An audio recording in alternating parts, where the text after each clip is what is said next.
Imagine a world where global superpowers quietly deploy their intelligence agencies to meddle in distant lands. Now, that's no longer just a plot from a spy thriller. Donald Trump has just admitted to authorizing secret CIA missions in Venezuela, ramping up America's pressure on President Nicolas Maduro's government in a way that's sure to stir heated debates. This bold move, as reported by the New York Times and confirmed by the president himself, marks a significant shift in U.S. foreign policy tactics. But here's where it gets controversial. Could this be a necessary shield against chaos, or is it dangerously overstepping into another country's sovereignty?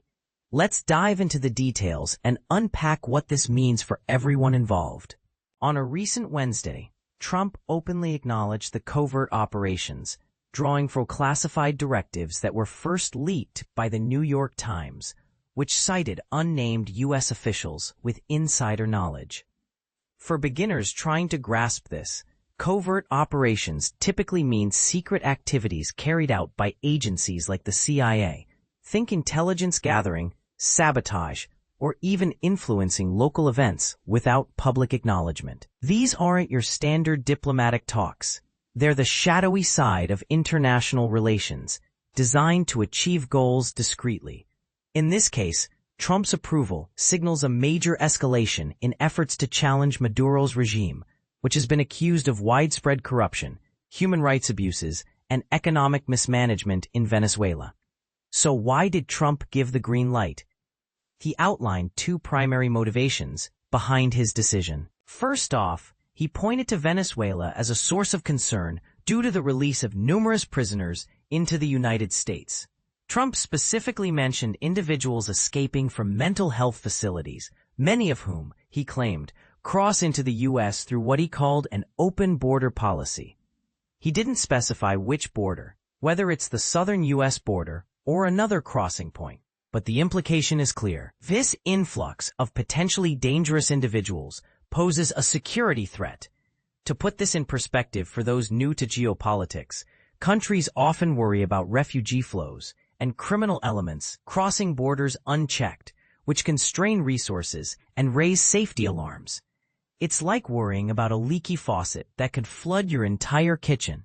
Ignoring it might seem harmless at first, but it can lead to bigger messes. The second reason Trump cited was the surge of drugs flowing into the U.S. from Venezuela, much of it smuggled via sea routes. Drug trafficking from South America has long been a thorn in the side of U.S. policymakers, with substances like cocaine and heroin making their way north through complex networks. Trump argued that Venezuela's instability is fueling this problem, creating a pipeline that directly impacts American communities. For example, imagine coastal towns dealing with increased crime and health crises tied to these illegal imports. It's not just statistics. It's real lives affected on a daily basis. Trump himself summed it up by saying, "I think Venezuela is feeling heat, hinting at the mounting pressure." Yet, when pressed on whether these covert ops included the authority to assassinate Maduro, he dodged the question. And this is the part most people miss: the ambiguity around what executing means here. Does it imply taking out a leader or just enforcing policies? It's a gray area that fuels speculation and divides opinions.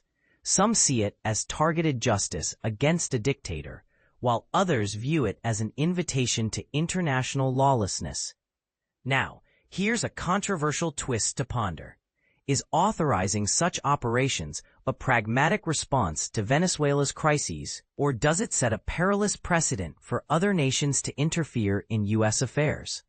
Critics might argue that covert actions undermine democracy and could backfire, leading to more instability. Supporters, on the other hand, might say it's essential for protecting American interests. What do you think? Does the end justify the means in this high-stakes game? Is this intervention justified, or is it an overreach that could escalate into something far worse? Share your views in the comments. I'd love to hear your take on this divisive issue.